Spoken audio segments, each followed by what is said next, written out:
Would you like another one? Well, I hope so, because I've made it now. So yeah, please like and subscribe. It's time for Big Brother 5.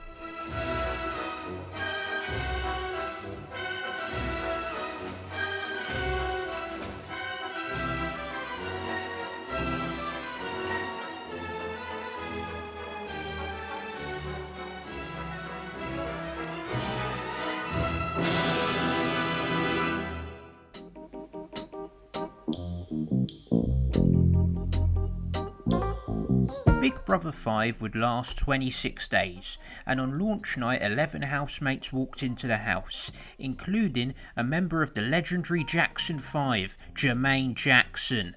Leo Sayer was also in the house. He had quite a few hits, he was alright. We had very acclaimed Bollywood actress and activist Shilpa Shetty, and British film legend, the director Ken Russell. What's he doing in the house? Why is he in there? Also, to pad it out, we had H from Steps, Joe from S Club, some geezer named Donny Tourette's from this band called the Towers of London, never heard of them either. We had some journalists, we had Cleo Ross, so all in all, not a bad lineup, it was alright. Donny Tourette's came in absolutely smashed. He was swearing at the audience, and he jumped in the pool fully clothed with a cigarette in hand, and immediately he starts breaking the rules. It's clear from the outset that this guy might be the star of the series. Day 2 would see 3 new housemates enter the house. The return of their most famous housemate. She'd returned back to the house after finding fame and success. It was Jade Goody. And her old ma and her boyfriend entered as well, but still Jade Goody. Since going on Big Brother 3, Jade Goody had become a millionaire. Remember the montage from part 1? Yeah. Anyway, she'd become a millionaire. She had a reality show, she released a fragrance, a book, all kinds of bollocks. She was massive. Her boyfriend Jack, a bit quiet, sort of kept to himself really. And her mother was sort of like a character off EastEnders. She was old school, bit set in her ways, but she was alright. Anyway, on day 3 of Big Brother, it's revealed that all the housemates have to take part in a servants and masters task. Jermaine, Shilpa, Ken, Jade Goody, her old ma Jackie and her boyfriend Jack would be the masters, while the rest of the housemates would be the servers. They'd have to live in the servants' quarter, which was a dirtier house next door. Shortly after being shown their servants' quarters, Donny said, "Fuck this," and he climbed on the roof and got out of there. Good move, mate. Good move. When the goodies came in, when the goodies came in, there was a divide between them and the celebs. There was a bit of a class divide as well, as Shilpa was asked about how many servants that she had. Later in the day, an argument broke out between Jackie and Shilpa over the way Jackie treated the servants, which ended up with Jackie mispronouncing Shilpa's name. Jackie continued to mispronounce Shilpa's name, even calling her the Indian. Now that was bad enough, but it's going to get a lot worse. Now, at the start, Jade and Shilpa actually got on well, with Jade sticking up for Shilpa to her mum. After arguments with Jackie and Jade, and also remembering I'm an Oscar-nominated director, Ken Russell fucked off. With Ken gone, things seemed to be alright. Jade's grandparents came for a dinner, and everyone was having a great time. Well, not Leo, but apart from that, everyone was having a great time. Eventually, the servant and master task ended, and the whole house was reunited. Jade, Joe and Danielle started to become friends, and one of the things they bonded over was how much they didn't like Shilpa. They had an argument over the shopping list, but then after that, Jade again stuck up for Shilpa after Shilpa made everyone food, and Jade's mother Jackie wasn't grateful. Nothing racist so far. It's alright, they don't like Shilpa, but not everyone's going to get on. It's fine. During the eviction night, Jade is being cheered. To save Jade, call 09011 32 3309. And Shilpa is being booed. Jade still the nation's sweetheart. As the days go by, Jack now seems to not like Shilpa, and on day 8 he's in bed and he called Shilpa a bitch. Jade tells him to shut up, again sticking up for Shilpa, but then she nominates Shilpa for eviction. Shilpa. But still, nothing offensive there, nothing offensive there. Day 10 and Leo Sayer has reached his limit and does one of the best things I've ever seen in Big Brother. Yes. No way.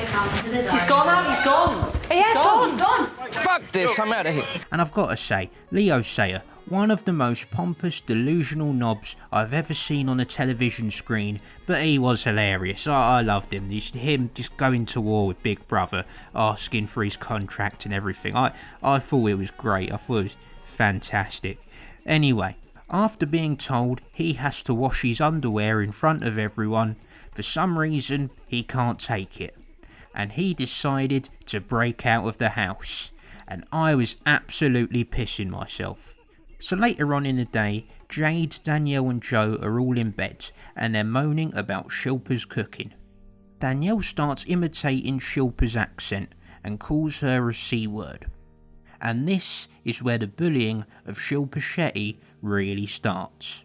Then later on in the day, they make fun of Shilpa after she tells them that she bleaches her face to get rid of her facial hair. It was kind of a pack mentality. It was like one person said something and it was almost like the bitchy floodgates were open. After Carol's eviction is announced, Danielle and Joe are sitting around and Danielle calls Shilpa a dog. Danielle and Joe then go to the toilet. Instead of doing coke like any normal person would do, they bitch about Shilpa, and Joe then calls her a dog. Shilpa then goes into the bathroom with Danielle and asks if there's a problem between them. Danielle then apologises. They are dickheads, but it's not a career ender yet, not a career ender. Another housemate, Cleo, relays a message to Jade, Danielle and Joe that Shilpa is scared of them, and this leads to another argument. But again, they seem to make up. But then Jade, Danielle and Jack slag off Shilpa again. Shilpa cries in the bathroom while Joe and Cleo are comforting her. Shilpa makes up with them, they all hug. The beef seems to be over. The next day, on day 11, while Jermaine Jackson is rehearsing I Want You Back with the other housemates for a task, oh, fucking lucky bastards, fulfilling one of my bucket lists there, the fuckers. Anyway, during this, Danielle hugs Shilpa. Joe and Shilpa also are part of a good pubic hair chat in the bedroom. Do you know what? Joe's quite funny actually. That gets lost in all this. You're about to see why. Day 12, and Shilpa is cooking chicken. Everything seems to be friendly. But then later on, Danielle and Joe start a conversation.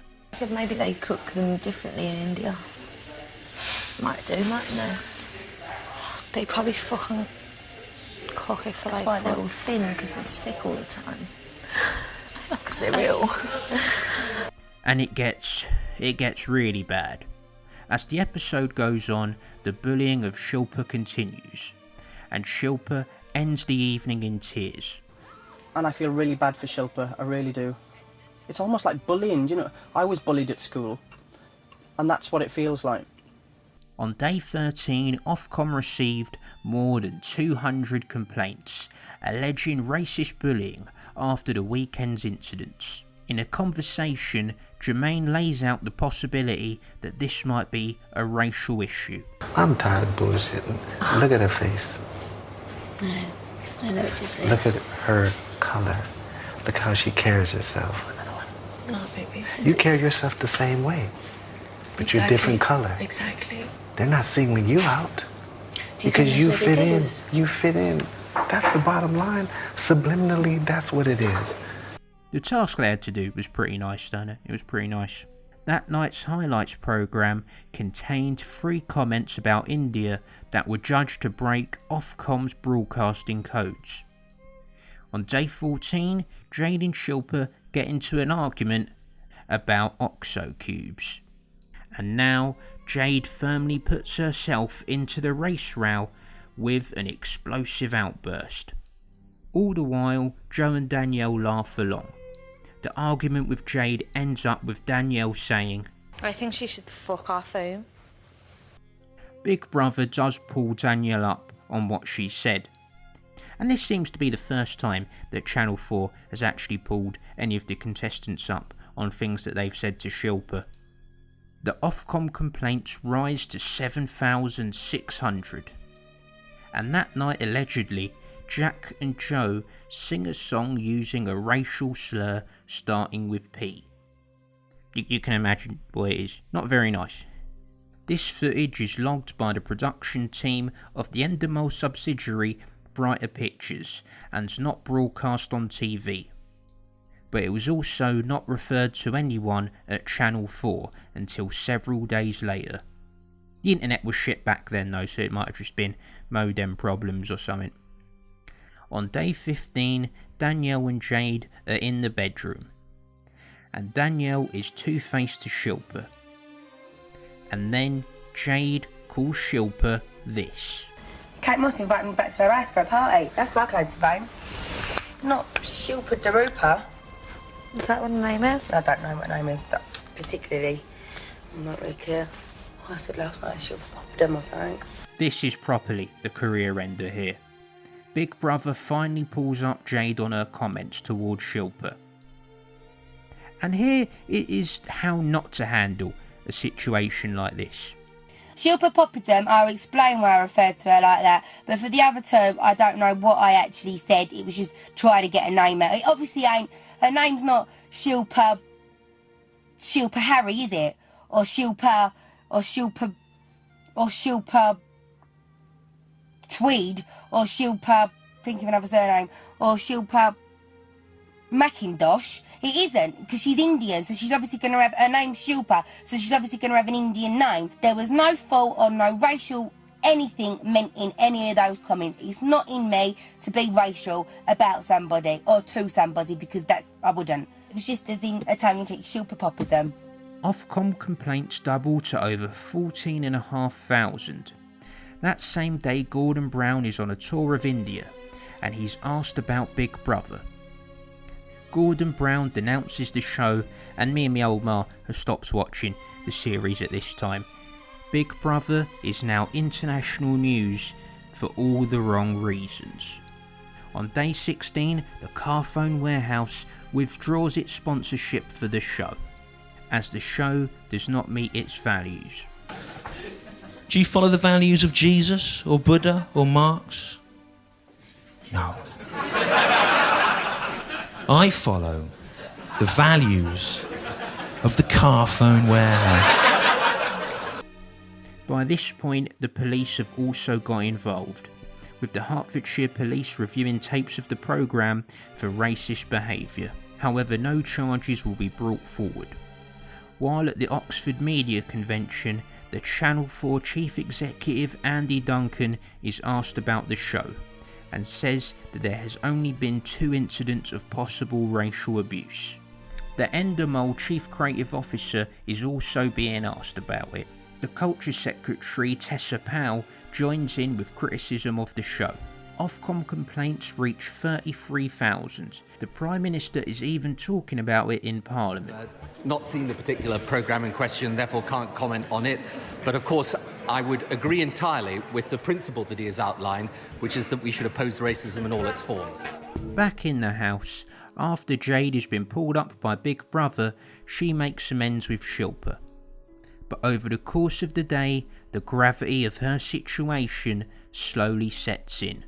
Danielle also says sorry to Shilpa that night, but the damage has been done. Day 17 kicks off as any normal day would do, with a Michael Jackson song being blasted into the house. Well, that's how most of my days start.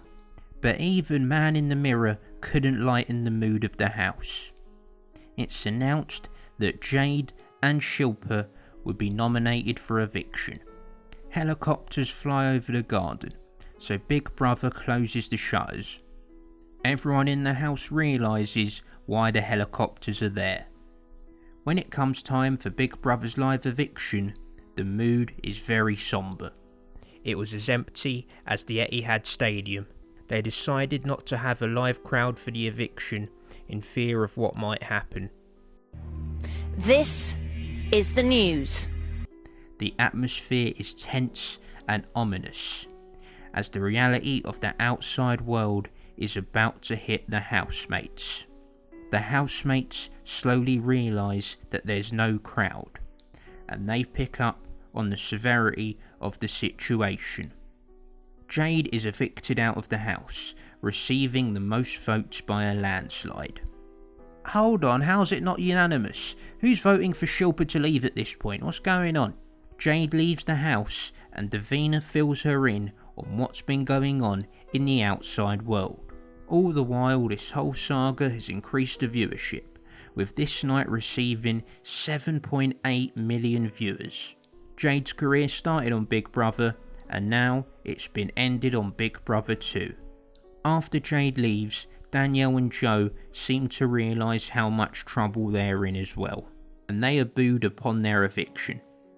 Shilpa would go on to win the series, as she received unanimous cheers upon leaving the house. Over the series, Ofcom had received 44,000 complaints, the second most complaints in history behind Jerry Springer the Opera. And that's just mostly down to people not having any taste. The Ofcom adjudication report deemed that Channel 4 breached Ofcom's code after making serious editorial misjudgments that were compounded by a serious failure of its compliance process. The Carphone Warehouse not only withdrew its sponsorship from the programme, it also withdrew its sponsorship from Channel 4 in general. Other sponsors to drop Big Brother included beautyboxes.com, Zanya, United Biscuits, Cobra Beer, Cow and Gate, and moneysupermarket.com. The show received a massive backlash and cast Channel 4, the programme, and just England as a whole really, in a bad light. You've got the British Prime Minister caught up in some great political row. It's incredible. The story got bigger and bigger, and in the end was being talked about everywhere on the globe and in the House of Commons. We all learned and reinforced what you can and cannot say, what mental attitudes you have, how you treat all human beings. And Jade Goody, she was a much, much better person after that row and devastating argument with Shilpa. The perfume shop withdrew Jade Goody's fragrance. Her upcoming book was cancelled. Living TV also axed their 6-figure contract with Jade. She got serious depression and had to go into a priory.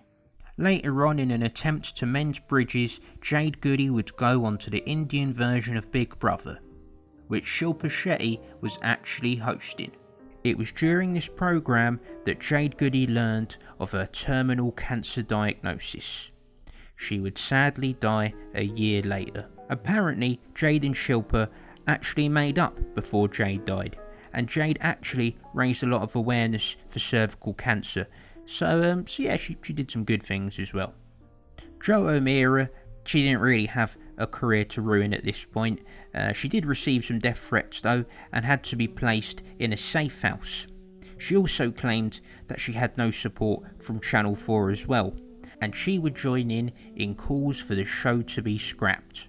Danielle lost a 6-figure modelling contract, and apart from that, she seemed to be fine. Fuck, wish I was that attractive. Or just attractive in general.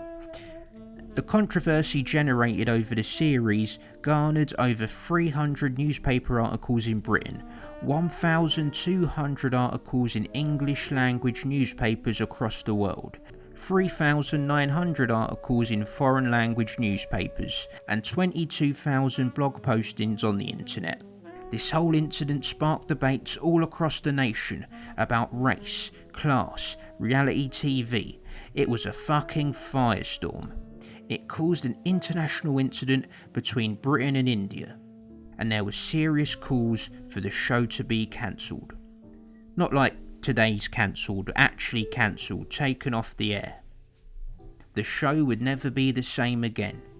If Big Brother was a social experiment, Everybody was now horrified with the results.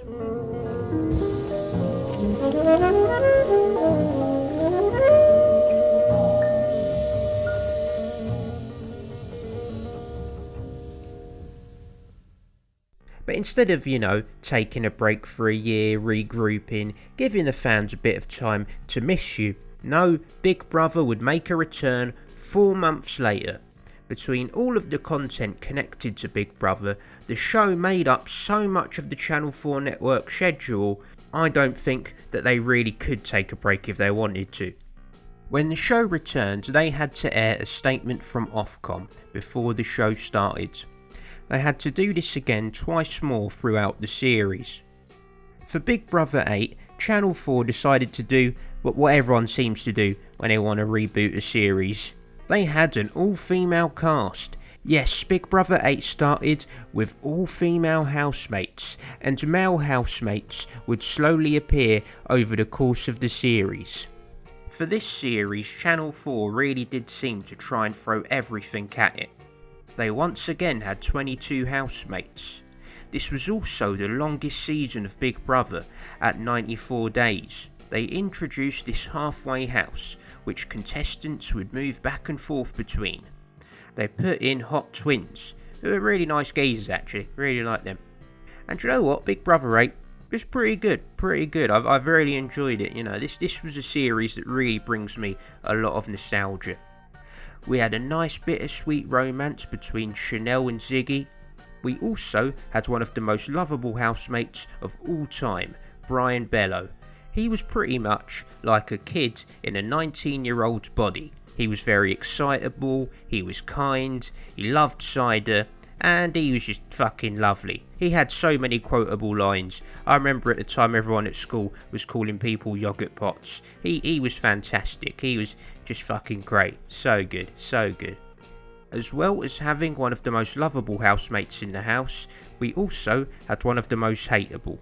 As the previously mentioned Kieran Richards' sister, Charlie, was in the house being an absolute knob. Basically name dropping all the time, shouting and going to war with everyone. Chanel and Charlie especially had a great little battle going throughout the weeks. It was great TV. And yeah, Channel 4 just generally seemed to make a lot of effort with the series. They gave away 100,000 and they had some really interesting tasks like the sleep deprivation task. They also tried a really interesting concept which was Fake Week, where the eviction was fake, the tasks the housemates did were fake. During the tasks, the housemates fouled for stuff they didn't even do, and they had an actress who posed as a housemate. It was a great idea. Also in this series, Big Brother took a zero tolerance policy when it came to bullying or racism.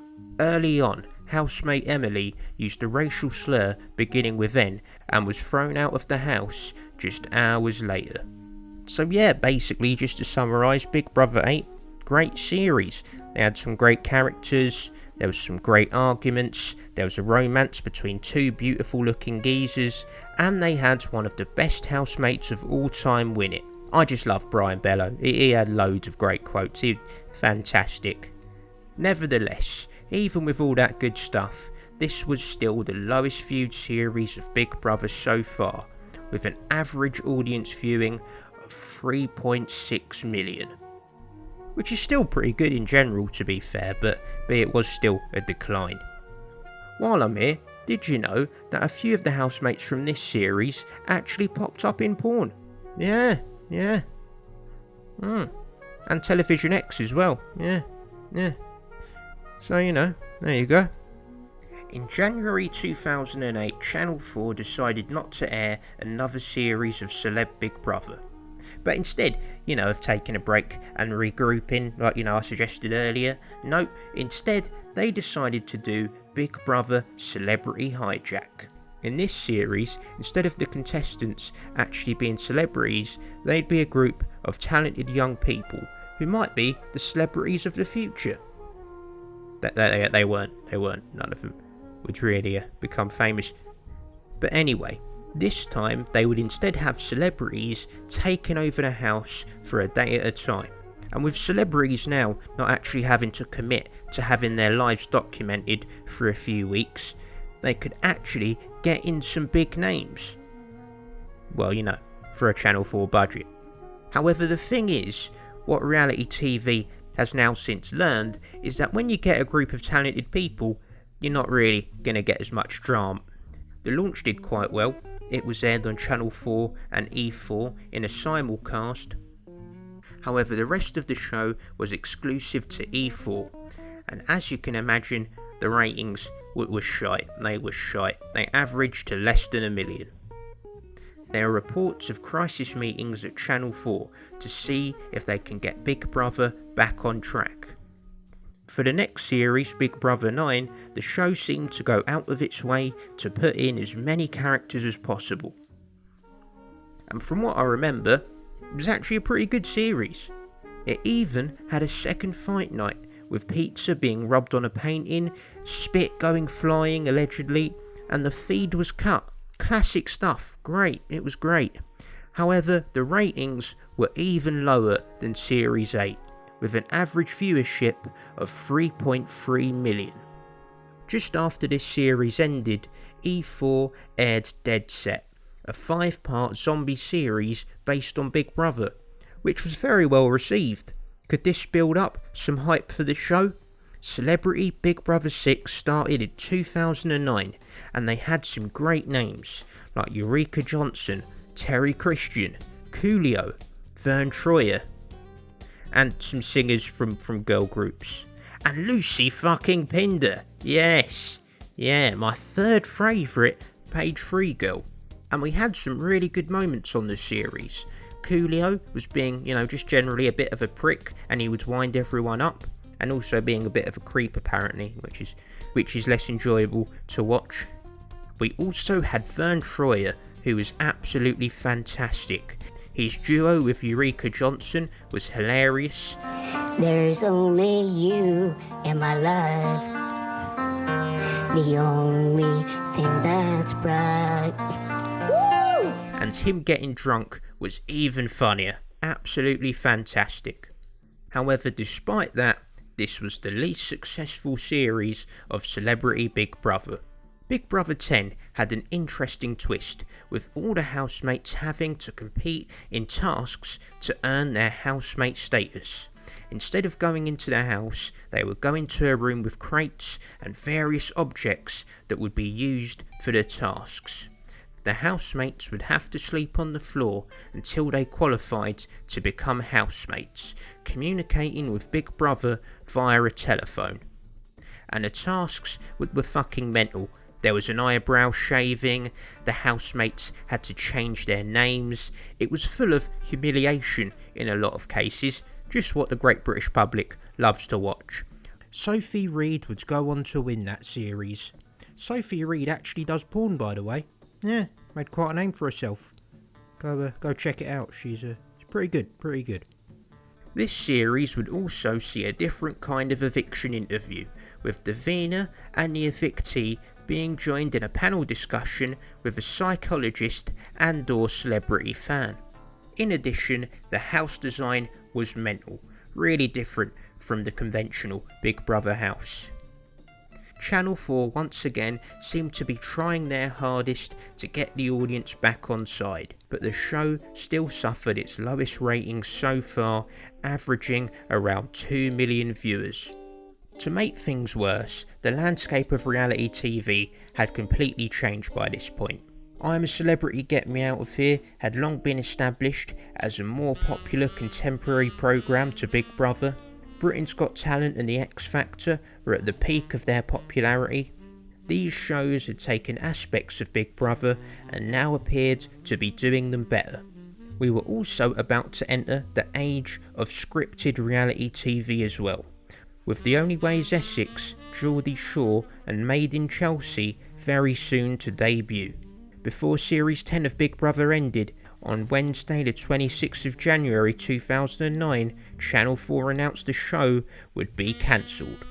I found out that Big Brother had been axed when Phil Jones took me into what we call our crisis room and told me that the latest crisis was that Big Brother was not going to be happening anymore.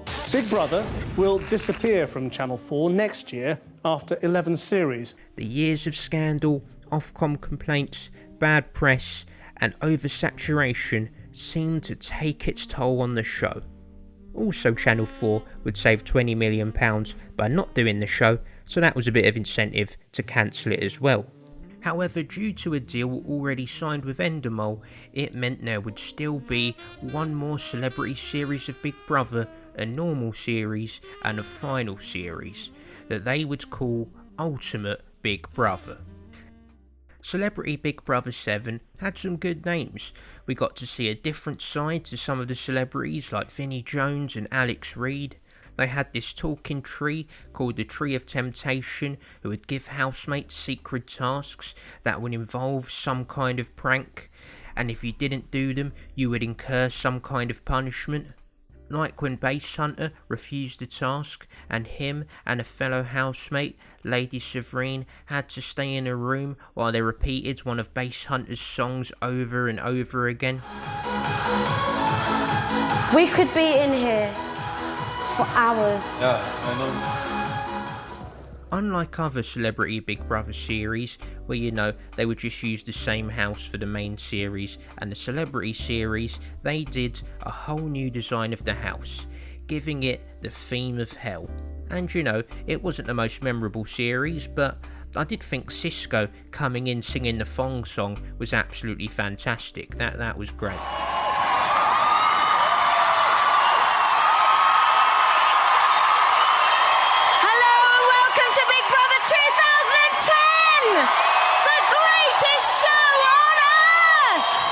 For the final regular series of Big Brother, the set designers went all out, as they did a circus horror theme.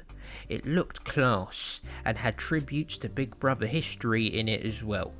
They converted the Tree of Temptation into a chest of drawers, and they also added Bob Writer, which is an anagram of Big Brother, which was a fortune teller device which would give cryptic messages about tasks. And they also added Davina McCaw, a talking parrot. I mean, not a real one. For this series of Big Brother, no one, not even Davina, knew who the housemates were gonna be going into their house. The 81 potential housemates came to the live launch, and Big Brother would decide who would go in. As the Big Brother voice would announce who the housemate was going to be, then the camera would zoom in on them and the housemate would enter the house. This series again really put in an effort to stand out from series gone by. They had Davina do a live feed from inside the house. They had a task where housemates had to ignore what was going on around them, and then they had Marcus Bentley actually come into the house and narrate what was going on in real time, which is absolutely fantastic. 7:01 p.m. 11. Josie and John James are discussing having a lie down. Jedward popped in for a while, less fantastic. They had former housemates return, new housemates would enter on a spaceship, again not a real one. They also had contestants compete against a robot in one of the tasks. Channel 4 really did do their part to make this series feel big, make it feel really special. We also had some great contestants who didn't shy away from an argument, and we had a great on and off romance between John and Josie. Josie would go on to win, being thoroughly likeable and actually getting a good presenting career out of it. The winner of the series would immediately go in to the Ultimate Big Brother house, which was the same house. This series would start straight away after the regular series ended, and this would be the final, the Ultimate Big Brother, which is why they called it Ultimate Big Brother. Ultimate Big Brother would be an all-star Big Brother lasting 18 days with 14 former housemates who were Josie, Nadia, John McQuirrick, Coolio, Makosi, Michelle Bass, Vanessa Feltz, Eureka Johnson, Victor, Nick Bateman, Nikki Graham, Brian Dowling, and the now divorced Preston and Chantel. The two served as a bit of a subplot to the series, as Chantel still wanted to be with Preston, but Preston at the time was with somebody else. However, this didn't stop the audience willing them to get together. Why don't we steal away? Why don't we steal away into the night? I know it ain't right. They eventually didn't get back together because, rom-coms aren't real. She's probably not going to text me back. But, they still did remain good friends, so that was nice. Over the series, they had former housemates come in to be part of tasks, and they also had loads of great callbacks to series gone by. Anthony and Makosi were reunited for a picnic. Chantel had to form her fictional girl band Candy Floss. Old rivals Victor and Michelle Bass went into the bedsit and played pranks on contestants before going into the house. We again had Davina in the house. And we also once again had Marcus Bentley in the house, this time to do Big Brother's funeral. And we got a great speech from Preston. You can see why he's a good songwriter. Good speech, geezer. Good speech. This was a fantastic series. We had some really funny moments, and it did make the show seem like a big deal. With a documentary about the show on Channel 4, a Best Bits show, and a whole night of Big Brother programming for the final. With the finale itself, seeing Davina come out with a brass band doing a funeral procession to the show. Brian Dowling would win the series. The housemates also had their songs being played by the brass band as they were leaving. They did a nice tribute to Jade Goody, and all in all, this was a very nice night of television.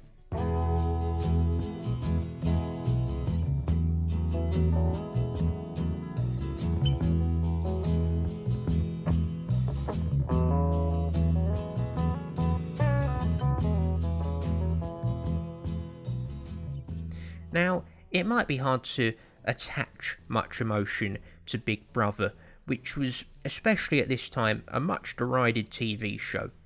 However, when you see Nikki Graham's diary room speech at Big Brother's funeral and her tearful moment on the last night, you realise how much this show actually does mean to people. Nikki Graham, a woman who had a lifelong battle with an eating disorder that would eventually take her life, had to live in a hospital for a lot of her childhood.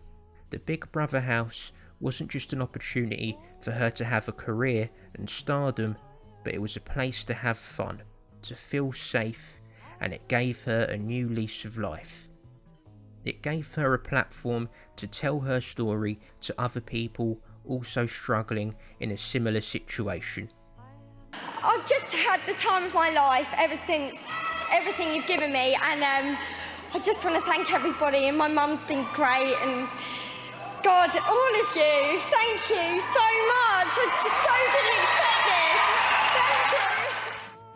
Big Brother truly was more than just a TV show, and I'm sure she wasn't the only one who was sad to see it go.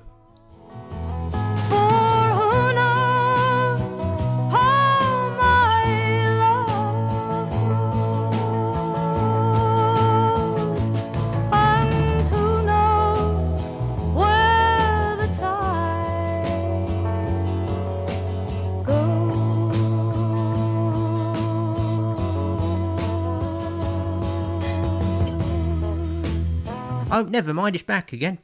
Yes, less than 6 months later, on the 6th of April 2011, it had been announced that the show was back, this time being revived by the channel that you go to when you have nowhere else to go, Channel 5. It turns out Channel 5 had been in negotiation with Endemol even before Big Brother ended on Channel 4. So, less than a year later, after Channel 4 had done that emotional farewell, which they did so well, tears and all of that, it was fucking back again. It was like Ric Flair in TNA, all over again. Just leave the memories alone, leave them alone. So Endemol signed a 2-year deal worth £200 million, and they could use the same Big Brother house at Elstree Studios. The host would be the winner of Ultimate Big Brother, Brian Dowling. Channel 5 would do a Celebrity Big Brother first and then go straight in to the regular version. And straight away when the show started, you can tell that this was a step down. Even though they filmed in the same location, they made it look small time, they made it look smaller. They cut off the entrance with a massive eye, which did look good, but now you couldn't get that long iconic walk up when the housemates entered, and it made the whole set just look cramped really. Also, the title graphics compared to the Channel 4 version were just a bit shite really. They looked just like a less sophisticated version of what Channel 4 were doing. Things are on screen for just a bit too long. You know, the Channel 4 ones, they were fast, they were impactful, you know, they kept moving. The Channel 5 one, they just looked you know, a bit crap. They looked like I could make them, to be fair. And I could make them, I just simply don't want to. You know, I could make them if I wanted to. Yeah, could do. Straight away, you could tell that Big Brother was not in the big time anymore. And you could especially tell that from the celebrity lineup. You had Kerry Katona, the wife of David Hasselhoff, Sally Berkrow, the wife of the Speaker of the House of Commons, Jedward, Amy Childs, a geezer from My Big Fat Gypsy Wedding, Tara Reid, some model Bobby Sable without even a Wikipedia page, and some paparazzi bloke who painted some abs on himself. Worst of all, this seems to be the time when the crowd started doing the whooping during the end of the theme song.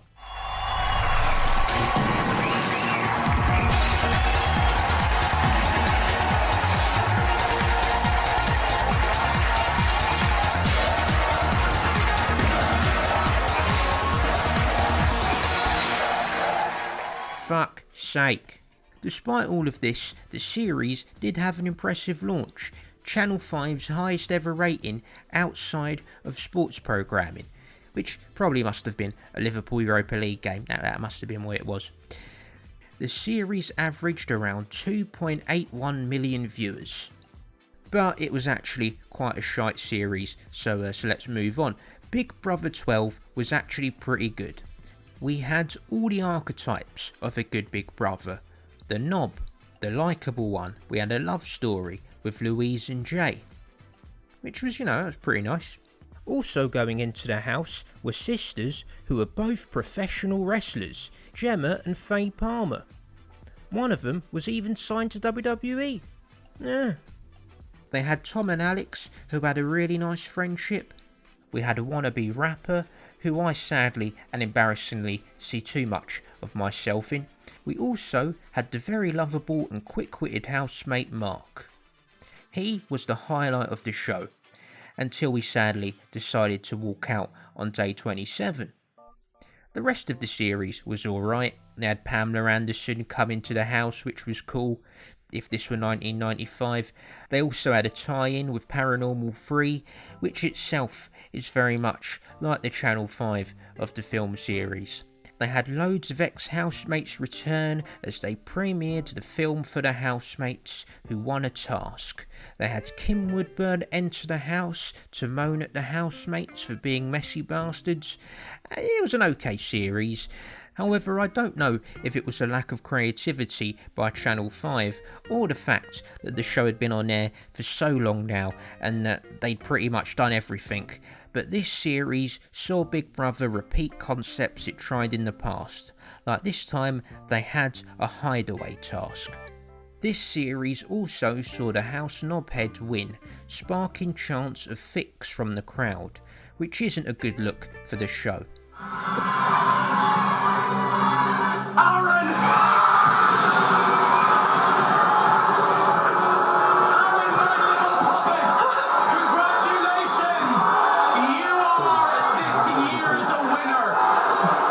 Furthermore, Brian Dowling, he was an okay host, but, you know, he wasn't Davina. This show would not not be Big Brother if we didn't have her at the top. Because I'm going to start crying. Don't be nice to me. Thank you. This series averaged 1.53 million viewers, half of what the show had been doing at the end of its Channel 4 run. Celebrity Big Brother 9 aired in 2012 and did much better, with the box office Denise Welsh, the shit-stirring Nicola McLean, and one of the nicest geezers of all time, Romeo from So Solid crew. Also, they had Michael Marsden from Reservoir Dogs and Donnie Brasco and some great films, and they had some Playboy Playmates as well, which didn't hurt. So all in all, a better lineup. Channel 5 clearly realised that the celebrity versions of the show were doing much better than the normal versions, so they scaled back Big Brother 13 from 13 weeks to 10 weeks, so they could squeeze in another celebrity Big Brother. Yes, going forward, they would do 2 celebrity Big Brothers every year. Less is more, Channel 5, fuck me, what are you doing? Big Brother 13 was alright. I remember enjoying it. It had some great battles between Dina and Aaron. That was good. Aaron, in general, was quite entertaining, pissing everyone off. All the housemates never shied away from an argument. You also had a great relationship between Luke Anderson, Laurie, and Adam, who were all lovely geezers, who had a really great friendship throughout the show, and that was nice to watch. Very nice to watch. Over the show, Adam would develop a crush towards Lauren, with everyone rooting for them to get together like this was some kind of rom-com. But in the end, she didn't feel the same about him, and she friend-zoned him, because again, rom-coms are not real life. Never dream, geezers, never dream. In this series, we did get a Great White Room task, although the option to press a button and take half of the prize money had been done before. But still, not a bad task. Luke Anderson would win the show, being the second transgender winner of Big Brother. So that's nice. We also had a porn star in the show, who might have had one of the best exits of all time, taking a chair while revealing to Luke that he was the one who put curry powder in his shake. Luke, sorry about the curry.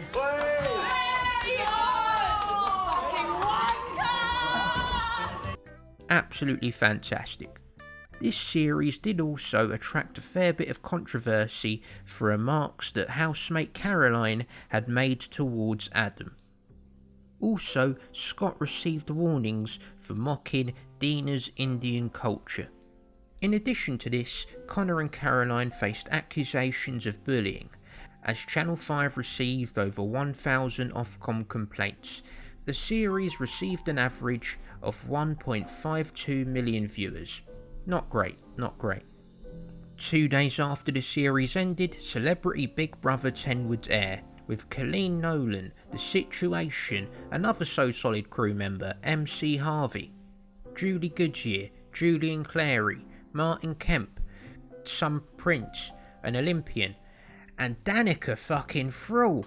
What? I was absolutely stunned. The geezer that I'd watched for ages on the 900 channels. Get in. I remember being on holiday when I found this out, and never had I missed not having access to British TV so much. When I got back, this was the first thing that I put on. Why are you watching this series in your room? Don't worry about it. You don't need to know. I mean, I don't want to be pitching a tent in front of my old ma, or Suella Braverman. Finally, I get to watch her without the copyright-free techno music playing over her, every 20 minutes being interrupted for her to get on the mic. But after watching her on the show, I actually preferred the old way of watching her. She's not that great of a person, to be honest. Take your jealousy elsewhere, because to be honest with you, I am sick of pussyfooting around you, right, and tiptoeing around you. And, is he okay today, is he not? Well, I've done now. I couldn't give a shit. It's not my problem that you fancy me and I don't fancy you back. Whoa. I want to talk to Lorenzo. I love Lorenzo. I don't want to be with you. I want to be your friend. But if that's too difficult for you to deal with, then that is fine. Oh yeah, this series also had my second favourite page 3 girl, Rhiannon Sugden. Oh, the amount of tissues I went through over this series. Oh, my word. My word. I think I properly accelerated deforestation, mate. Oh, it was bad. It was bad. For me, just having those two housemates alone in there was absolutely great. But the ratings, they didn't agree with me, as they went down from the last Celebrity Big Brother series. Also, a bit of controversy was sparked after the sexual nature of Danica's work on the 900 channels came to light during the series. There's no one at Channel 5 researching these guests, there's no one doing this. Again, if I was doing work experience, I would have known straight away who she was. Anyway, Julie Goodyear did also provide some good TV as well. Early the next year, Celebrity Big Brother 11 would air, and ratings would go up slightly, as former Liverpool legend Razor Ruddock was in the house. Yeah, when in doubt, a Liverpool player would sort it out. However, probably the most notable housemates from the series were Heidi and Spencer, who were absolute pricks. I think they were thrown in there to be the kind of objectionable Americans that we all like to hate, and fair play to them, they did a great job. No one cares if you go. No one cares if you go. You could tell that they were playing the role of pricks and that they wanted to be hated, and you know what? Mission accomplished. They were arseholes. We 100% want to win the Celebrity Big Brother, and we always did, but we do hate living with these people. You know, they're awful to live with. You know, they don't like us, and it's so obvious, and they don't want us in the house, so it's a struggle every day. I want to get an alert when they're coming to America, so we know to City Extra. Well, you ain't welcome in Essex, you prick.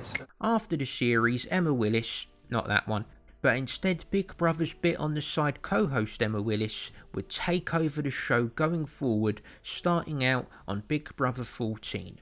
I got this really weird feeling, and I went, I'm not coming back. And why did you get that? Was it just I knew that they were changing controllers, and you would just get that vibe. And I took a picture in my dressing room with all of my friends and went, this is the last time I'll be in this room, and I've now got it hanging in my living room. Because I was right, yeah, I swear, it just felt that vibe. And even the rap party, people being a bit distant and not talking to me, and I was like, that's really weird. And then, of course, we found out through the Sun newspaper, and no one told me. They rang saying, we heard you lost your job.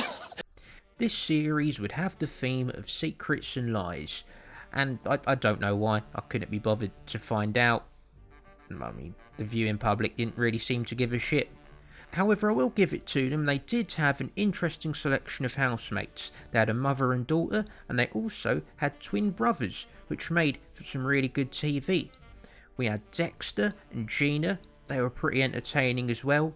However, probably the most memorable thing about this series was Dan and Hazel. Now, Dan came in with a girlfriend. And have you seen Hazel? My word. Yeah, Dan's relationship was in trouble. So being the knobhead that he was, he decided to get with Hazel. And this was bad enough. And after Dan's girlfriend had actually got on a bit on the side and was crying, this looked even worse. And it was about to get worse still. Because when him and Hazel were in a room together, he started being aggressive and started threatening her, and he was kicked out of the Big Brother house soon after. Also, this series had another fucking secret room task where geezers can watch the housemates and influence the house and then would re-enter the house. Again, just doing what they'd done before. Oh, my word. Nevertheless, this was the highest rated version of regular Big Brother since moving to Channel 5, which was still only a series average of 1.9 million, but you know, it's better, it's improving. Celebrity Big Brother 12 wasn't really memorable. Courtney and Lauren's friendship was quite nice, Abs, lovely geezer, and Charlotte Crosby, she was funny, she was great, I really did like her. Big Ron Atkinson had got in a bit of trouble. Oh, come on, mate, not again. When are you going to learn? When are you going to learn about microphones, mate? What's going on? By this point, Big Brother had lost so much lustre that even I was easily able to get tickets to the show. In the old days, no chance, but now, very easy. And it was a lovely evening, actually, very lovely evening. It was a fucking headache to get to the car park, but it was a nice evening, very nice. Celebrity Big Brother 13 was a bit more exciting, as the housemates would come in pairs, handcuffed to one another. Jim Davidson and Linda Noland had some pre-existing beef, and Jim kept telling people to ask about Frank Carson's dressing room. Everyone immediately asked, "Who's Frank Carson? Who's Frank Carson?" Now it turns out Linda's late husband was actually filmed stealing £20 from a wallet in Frank Carson's dressing room. Which isn't really that scandalous, to be honest. I mean, my mind went straight to the orgy, that's what I thought. But yeah, £20, you know, don't be stealing, but it's not that bad, to be honest. Beyond that, we also had a great task where some of the housemates had to throw an adult party. And we got to see 85-year-old showbiz legend Lionel Blair dressed in latex, gyrating and telling people to suck his dick. They said, "Be as rude and as filthy as you want." And I was. And even better than that, we got to see Louisa Zisman pole dancing during the task. We also got to see Louisa Zisman in the bath as well. Yeah, she's unreal. Yeah, she is. Oof. The best thing about the series, though, might have been the love triangle between Jasmine Waltz, Casey Batchelor, and the lucky bastard Lee Ryan. Lee Ryan was getting with Casey, then Jasmine came in and he got with her instead. Then when Jasmine left, he got back with Casey, and this all came to a head in a great moment where the housemates had to freeze as part of a task while Jasmine returned to the house and gave Casey and Lee a piece of her mind. You found it, you know, prime opportunity to completely throw yourself at him. It's quite embarrassing, actually. Casey's mum also entered the house and echoed Jasmine's points and warned her about Lee. We also got a nice friendship between Jim Davidson and Dappy, who made it to the last two, with Jim winning and endearing himself to the public. Well, for a bit anyway, for a bit. Big Brother 15 aired in 2014, and because of the success of the Secrets and Last theme with the last Big Brother, this time they decided to again go with another theme. This time the theme was Power Trip. And they made so many twists and so many turns and had so many gimmicks and played around with the format so much that no one really understood what was going on. No one knew what the rules were. An example being week 7, when Ashley joined the Power Alliance, which meant she was immune from eviction. But on day 48, she was put up for eviction anyway, leaving the audience and the housemates confused and pissed off. To make things worse, and this is really the only housemate that I remember from this series, we had Helen Wood. One of the biggest bellends in the history of Earth. She was an absolute prick pretty much the entire time she was in there. I don't know whether she needs a therapist or a pharmacist or a fucking exorcist. This is hilarious. Fucking two-faced cons. But she was awful, and she only went and fucking won, causing people to accuse the show of being rigged. This to me was instead a signal of a shift in society, as we were now definitely in the age of the troll. Whereas before, it seems the quickest way to become famous was to endear yourself to the nation. Now it was to anger them. Being the villain seemed to be the way to succeed. And that seemed to be the main ethos of a lot of housemates going forward. Celebrity Big Brother 14 was okay. Audley Harrison and James Jordan were arguing, that was a bit fun, you know.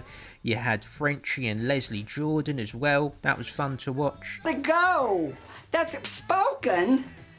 My life is in danger here!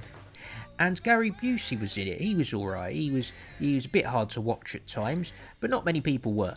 So let's move on. Celebrity Big Brother 15 was highly marred in controversy, as housemate Jeremy Jackson was ejected from the house for whipping open fellow housemate Chloe Goodman's robe. Ken Morley was ejected for using offensive language, and Perez Hilton was such a knob that it actually made Katie Hopkins likeable. Unbelievable.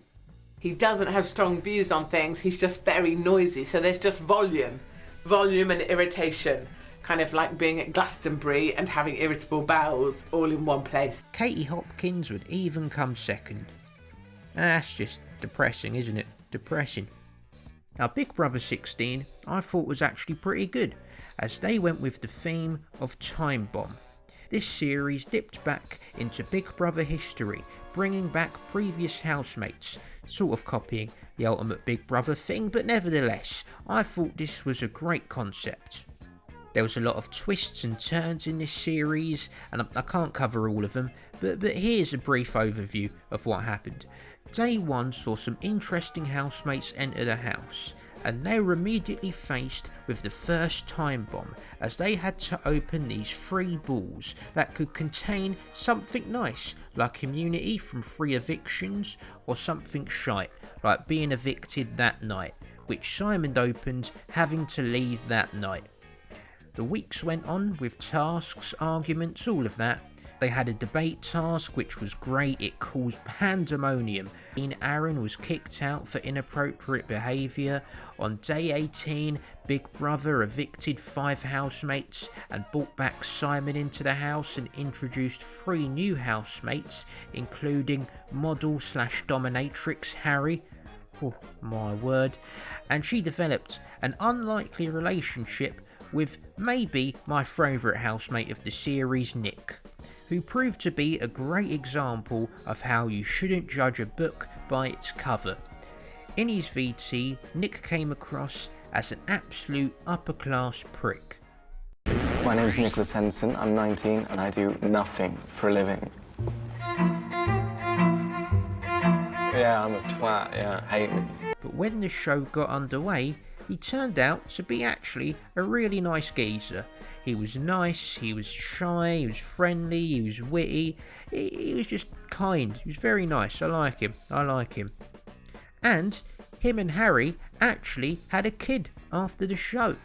They didn't stay together, but still, they did get to bang, so, you know, get in there, mate, get in there. Anyway, another housemate who came in on day 18 was Mark, who as a human was an absolute knob. But as a housemate, he was great. He was like a Poundland's Conor McGregor.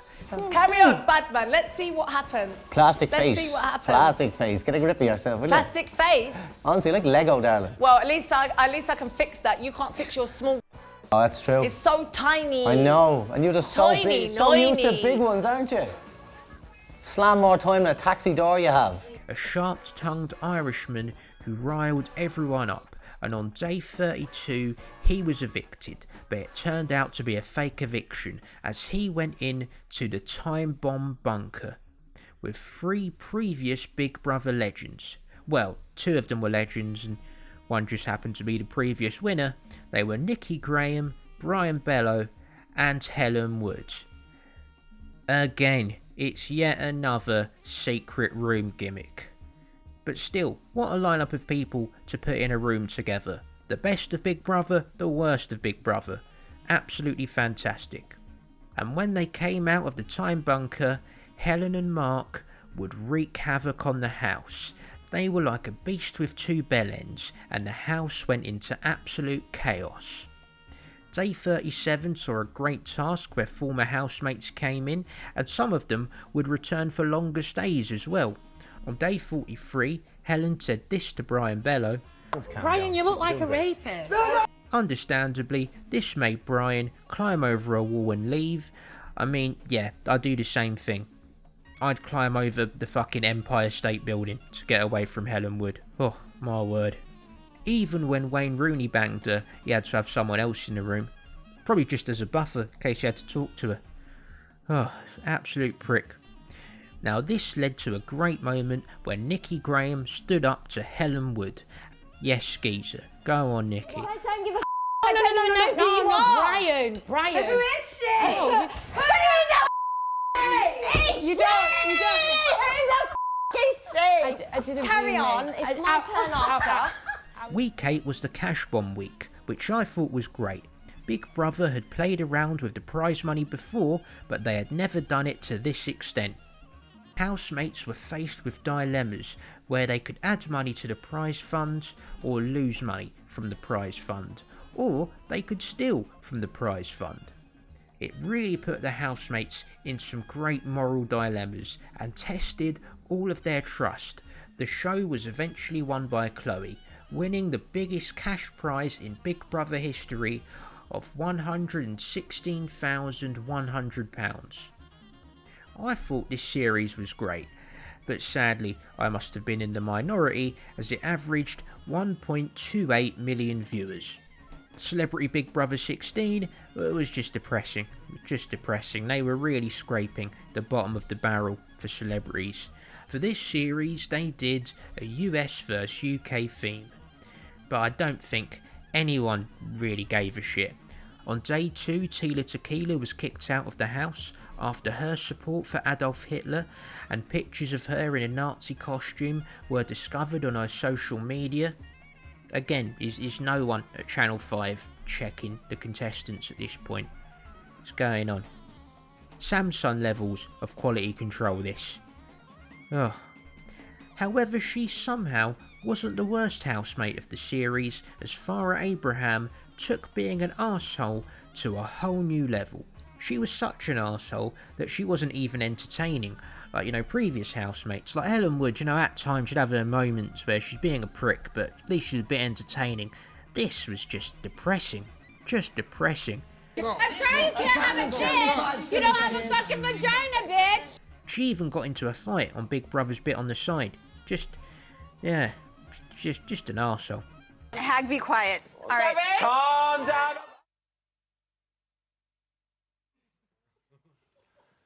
Hi guys, unfortunately we did have to pop that up there due to a matter that happened. Unfortunately we have lost our panel for the evening, but we are going to carry on because that's what we do on this show. Celebrity Big Brother 17 was a bit more fun. The lineup again was shit, no star power. About half of the people on there were just famous for being on other reality TV shows. It was a sad indictment really on Big Brother's place in the TV world. I mean, Big Brother truly was the biggest reality TV show on TV. It was arguably the catalyst for the boom in reality TV, and now it was just another stop on the reality TV show circuit, and not even the main stop, just another one. That being said, Scotty T, nice geezer. I did like him, and Megan McKenna's meltdown was quite entertaining. That was good. However, I think everyone will remember this series for the David's dead moment, which was the first time in a long while that Big Brother was back in pop culture. So basically, if you haven't seen it, David Guest was one of the housemates and he was feeling ill. He had a bit of a headache, so he went to lie down. And at the time, another one of the housemates, Angie Bowie, the ex-wife of David Bowie, she went into the diary room where she was told by Big Brother that her ex-husband, David Bowie, was dead. So Angie Bowie, she comes out of the diary room, she's upset, and she says to Tiffany Pollard, David's dead. Tiffy, you gotta do me a favor. Anything? You can't say a word. Nothing. David's dead. No, he's not. You can't. Tiffany immediately gets the wrong end of the stick and thinks she's talking about David Guest, and breaks into hysteria, and she got everyone in the house to believe that Angie had tried to tell her that David Guest was dead, and they all went to check on David Guest, and David Guest was like, what's going on, mate? I'm fine. And everyone turned against Angie, only for Angie to actually reveal the situation. And it was hilarious. It was a sitcom level misunderstanding. I probably have seen it actually on a sitcom. It's absolutely fantastic, really funny. It was really good. Yeah. It's not my place to tell you this. It's not. She's misunderstood the name. That's the all last I'm going to name, say. She said that he dropped dead of cancer. Tiffany, yes, that is true, but you've got the name wrong. David. It's the wrong David. It's the wrong David, honey. Big Brother 17 saw them do another fucking secret house task. Again.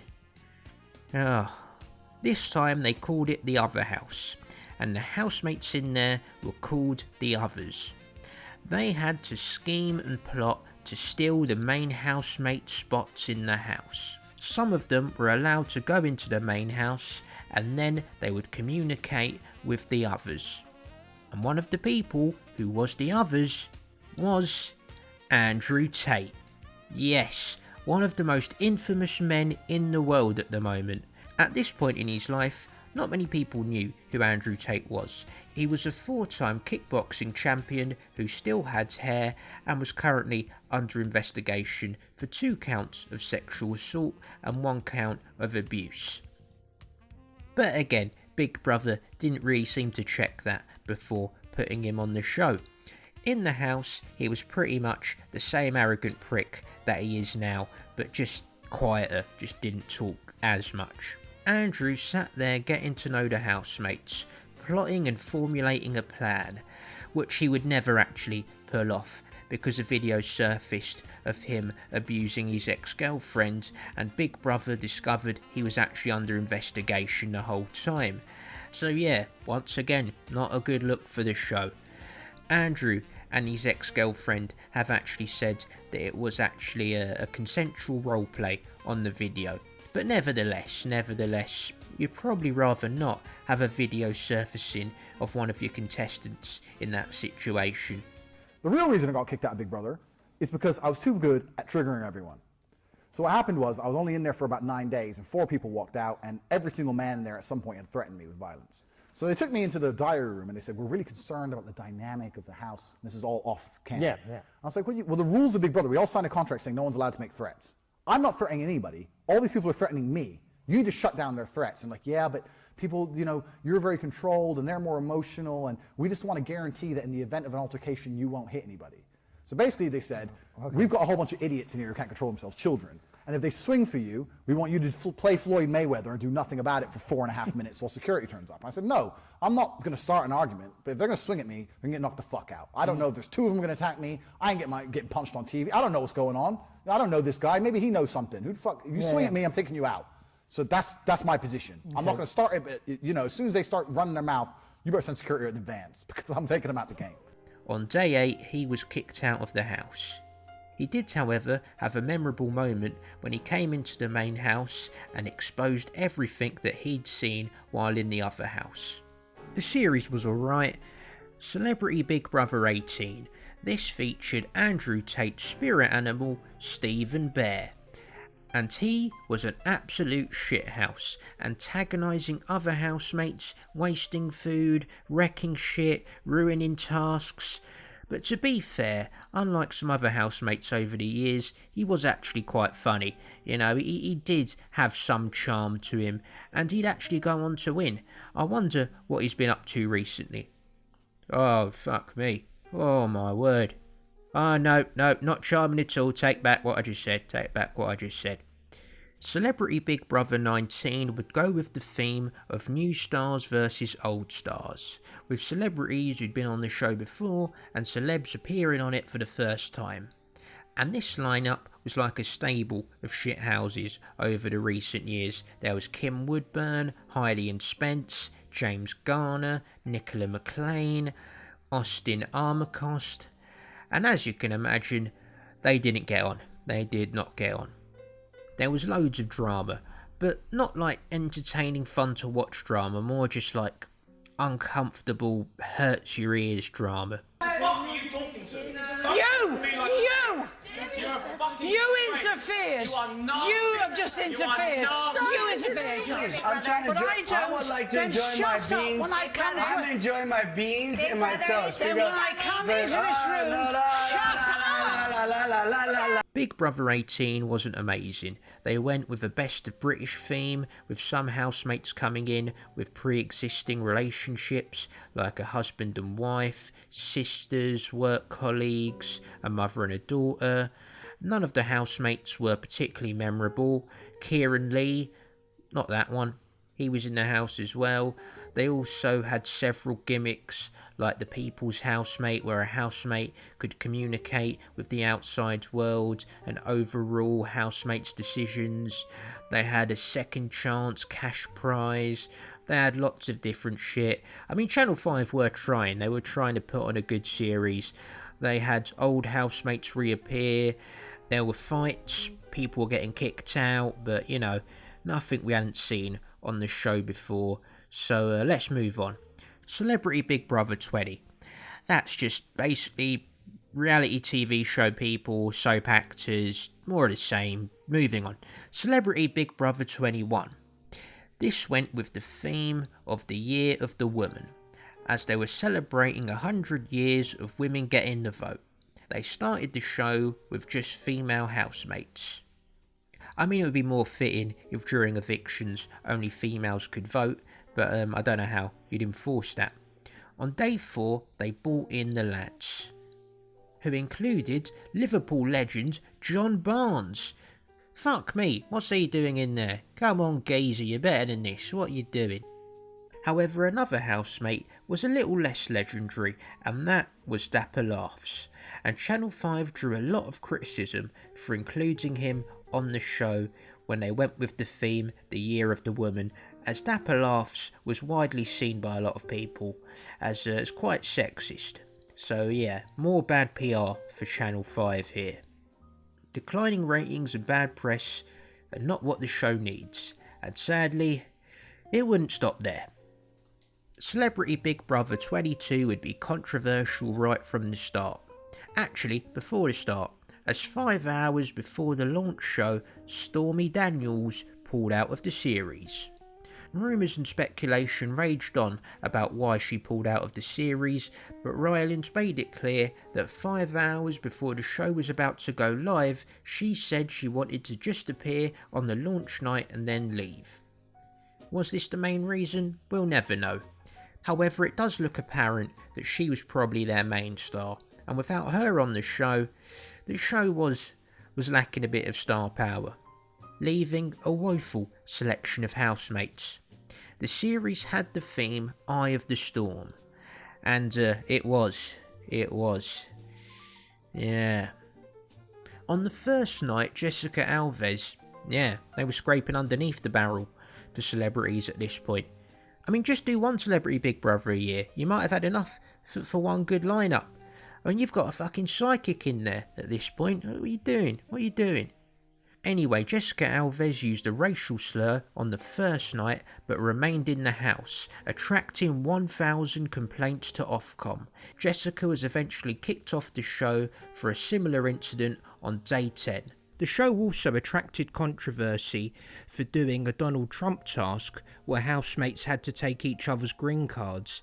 There was a wall and some people felt that it was in bad taste, and a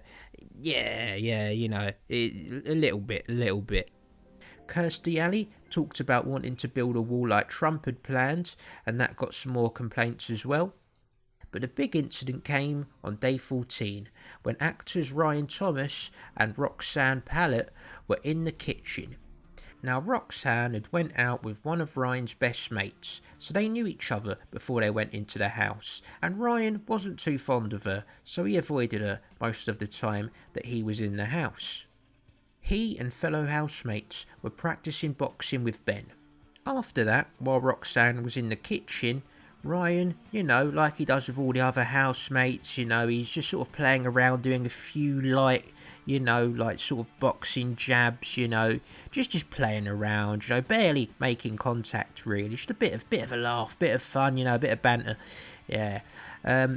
Most of the housemates are in the dining area.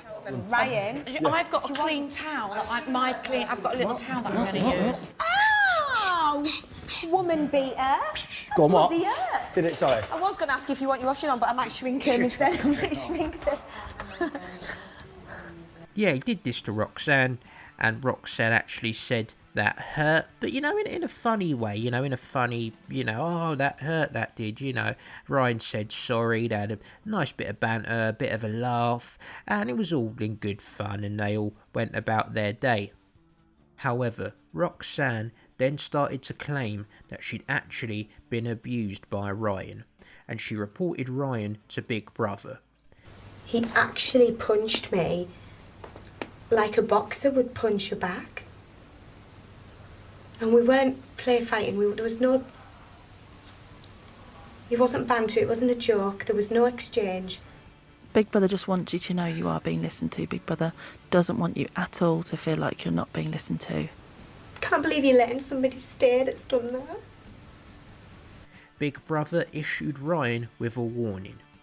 Roxanne then tried to get Ryan kicked out of the house and slept in another room while claiming that she didn't feel safe sleeping in the same room as Ryan. The next day, she told some of the housemates that Ryan had punched her like he was using a punching bag. The house at this point seemed split, as Dan Osborne, Ben Jardine and Liverpool player Jermaine Pennant believed Roxanne. However, Sally was sceptical and believed Ryan. And she was the psychic, so she should know. I think if there had been violence in here, they would have come in, the person would have been removed immediately. And I think that I've got a rough idea of the guy you were talking to. And listen, he doesn't have a bad bone in his body.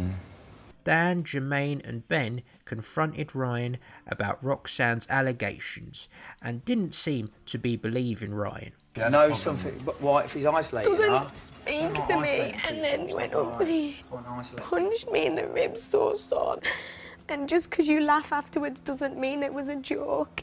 I felt it. I said I'm a human being. I know how it feels when somebody does that. It wasn't that though, was it? It wasn't show, that. Just it like was show what you did. Do it on me. Just do it on me. What yeah, you did do it the on other him. day. You'll hurt me. Just do it. This on ain't right. This ain't right. Go on, just do it on me. You don't do that. But then Dan went into the diary room and Big Brother said, "Consider why we haven't kicked Ryan out." Dan, it's important for you to know that Big Brother has looked at the footage and has fully investigated this incident, and you should trust that Big Brother has taken the appropriate action. Okay. It's perhaps worth thinking about why Ryan has not been removed from the house. Okay. So she's playing up to it. They're both active, so maybe Roxy is acting and we're all we're all falling for it. I don't know. And opinions started to change and started to turn against Roxanne. In the outside world, people were furious, complaining to Ofcom in their thousands. Roxanne's co-workers also criticised her, claiming that they'd had similar experiences with her in the past and started a petition to get her removed from panto work. Eviction night came and the outside world combined with life in the house as the crowd erupted into chants of "Get Roxy out." Let's listen. Don't cheer. Shit. Get Roxy out. She would then leave the show the next day. Ryan would go on to win the show, and this whole saga garnered 25,000 complaints to Ofcom, and may have served to be the final death blow for the show. It had truly ceased to be fun anymore. I need to say I got it wrong, and I'm human, and I made a massive, horrible mistake. Could you forgive you? I would want to.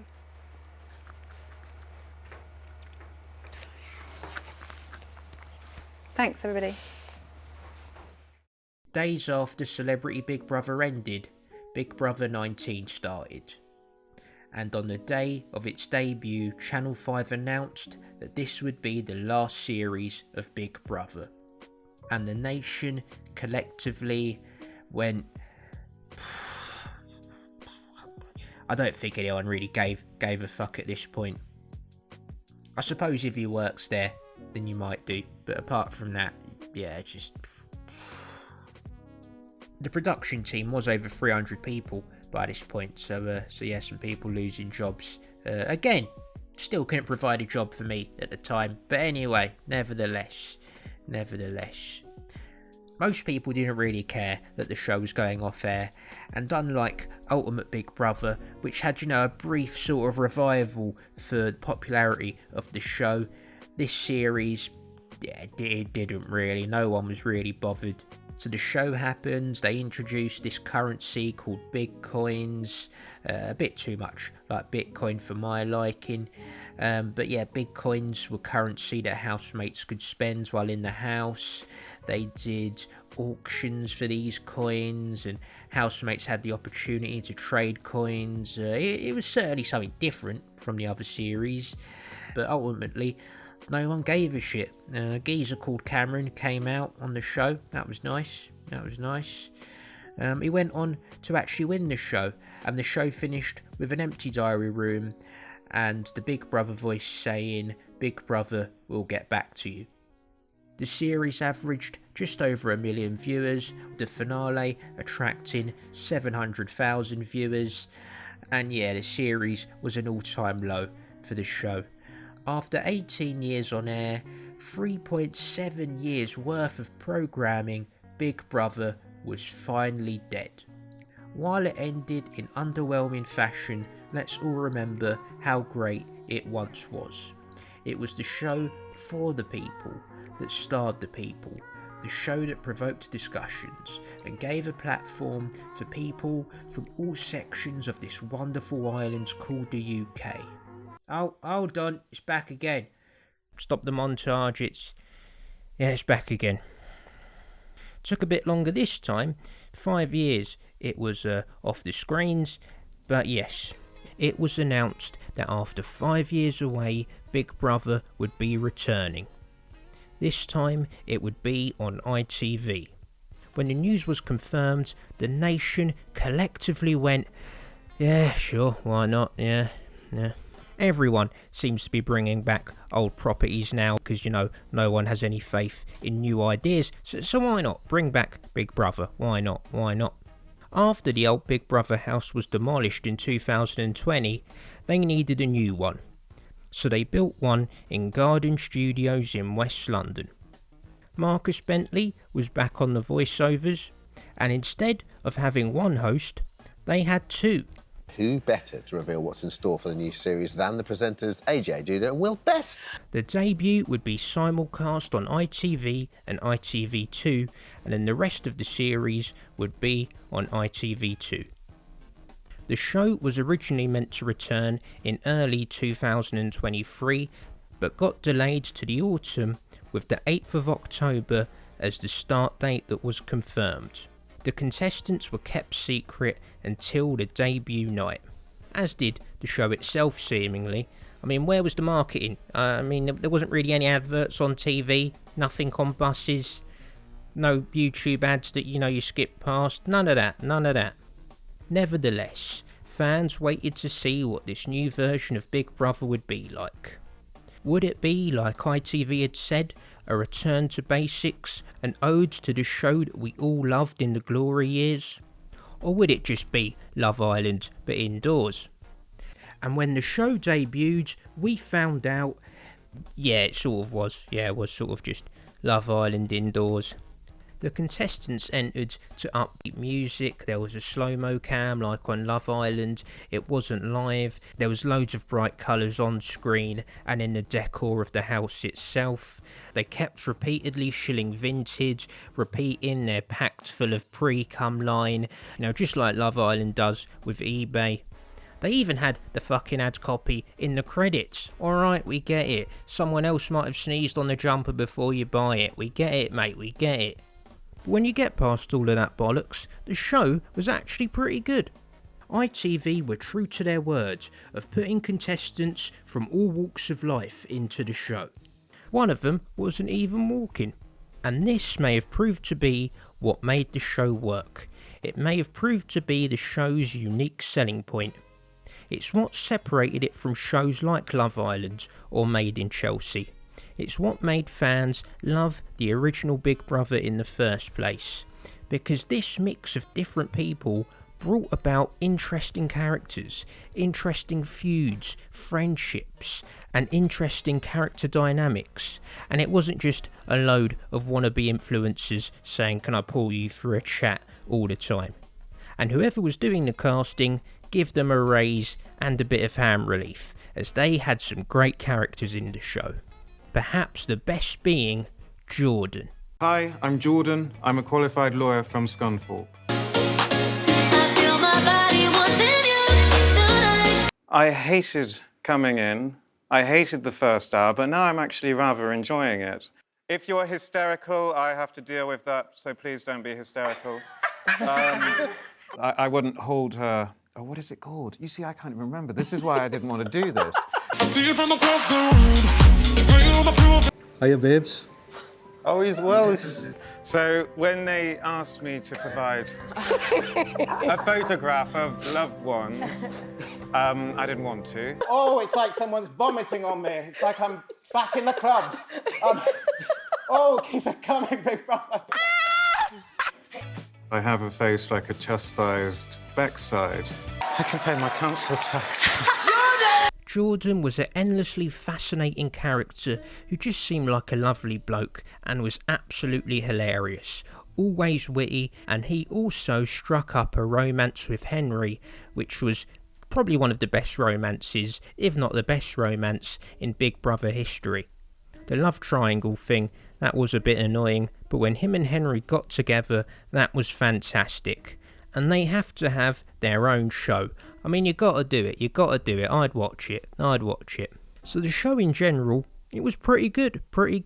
There was a bit too much crying for my liking, the word inspirational was used a bit too liberally, and the state of the entrance, it looked even more small and cramped than it did in the Channel 5 days. But on the positive side, AJ Adudu was a good host, and Will Best, he was there, he was alright. I liked AJ's pronunciation of "you're live on ITV, please do not swear." She sort of made that phrase her own. So that's good. I also liked the message to the public on the debut episode of being nice to the housemates, which was a nice sentiment. Didn't last very long, but it was a nice try. However, the show also did attract some controversy over Dylan's reaction to Trish and Noki after finding out that they nominated him. The house was also split up into two friend groups, and there was accusations of bullying towards Trish. There was also several allegations of racial undertones towards the treatment of Trish. And there was something about microaggressions as well. I don't know. I just thought they didn't get on. To be honest, I'm not getting involved in this debate. I don't know. Anyway, Trish seemed to be the people's favourite.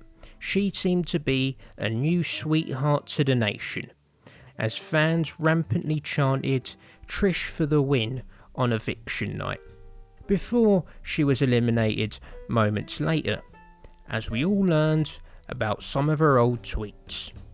Yeah, watch out everyone. Big Brother isn't just a show anymore. We're getting ever closer to the world of 1984. Delete your social media, people, if you're going to go on a show. Delete it. So by and large, the show was great. The debut episode got a rating of 3.6 million viewers. It was the show's biggest viewership since its Channel 4 days. It didn't sustain that viewership, however, as it fell to 800,000 a week later. But the show was successful enough to have the live evictions and final on ITV1. So it's promising signs for the show. And it seems Big Brother is here to stay. Maybe the future of reality TV is what brought it to prominence in the first place. Who knows what future results this social experiment will throw up next? The story of this show is yet to be finished. Big Brother will get back to us all. Thank you very much. Please like and subscribe, because this took fucking ages. Very long.